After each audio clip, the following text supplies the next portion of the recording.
Tanzania is on the edge as President Samia Suluhu urges millions of non-essential workers to remain at home on December 9th, a day that would normally be filled with patriotic celebrations marking the country's Independence Day, instead of crowds, parades, and unity. Ndugu wananchi, Rais wa Jamhuri ya Muungano wa Tanzania, Mheshimiwa Dr. Samia Suluhu Hassan anapenda kuwatakia wananchi wote heri ya sikukuu ya uhuru wa Tanzania bara inayoadhimishwa kila mwaka tarehe 9 Disemba.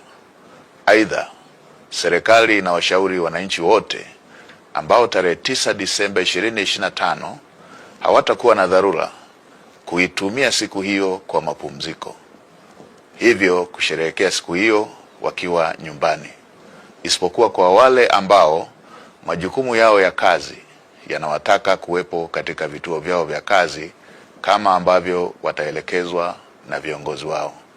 Asanteni na watakia sikukuu njema. The government is asking the nation to stay indoors ahead of major protests planned across the country. Government spokesperson Musa Azan Zungu delivered the message to the public, saying only those whose jobs are considered essential should report to work, and even then, only under the strict guidance of their supervisors. He conveyed President Suluhu's well wishes to citizens but made it clear that safety and caution must come first this year. These instructions comes at a time when Tanzania continues to face mounting pressure following the disputed October 2025 general election.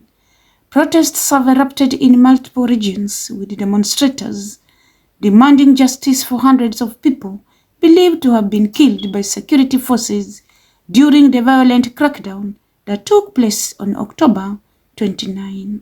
More than 2,000 others remain detained, sparking calls for accountability, transparency, and immediate release of political prisoners. The international community has not remained silent. The United Nations has urged Tanzania to respect the rights of peaceful assembly, free expression, and the rule of law. UN High Commissioner for Human Rights, Seif Magango, reminded the country's security forces to avoid excessive force and to always act within the boundaries of international human rights standards. He emphasized that if force becomes unavoidable, it must be minimal and strictly necessary. Furthermore, a coalition of 17 diplomatic missions, including the European Union and several European countries, has demanded that the government provide families with the bodies of those who lost their lives in the protests. They have also called for professional medical care for the injured and legal support for those who have been detained. President Suluhu, however, has defended her government's actions during a recent speech to elders in Dar es Salaam. She claimed that the October violence was not a genuine expression of public outrage, but a coordinated effort designed to destabilize the state. She insists that both local and foreign actors funded and organized what she described as a manufactured event with the goal of overthrowing the government. Nje huko wanakaa Tanzania ifanye moja, ifanye mbili, ifanye tatu, halafu ndio itakuwa hivyo. Who are you?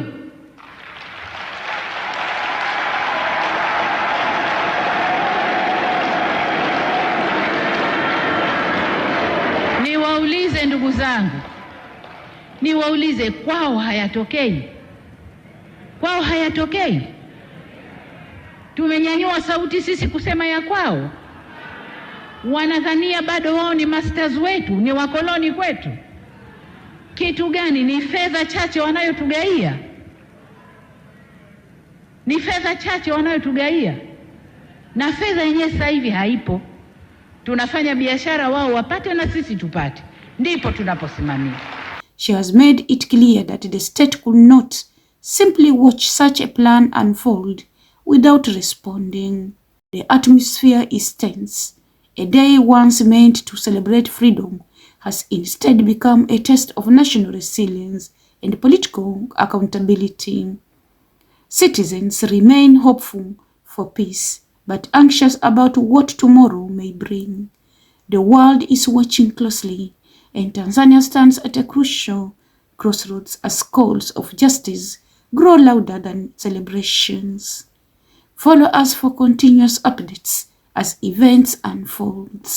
This is Pihoa Network News, keeping you ahead of the headlines, where the story never sleeps and the truth always finds its way to your screen.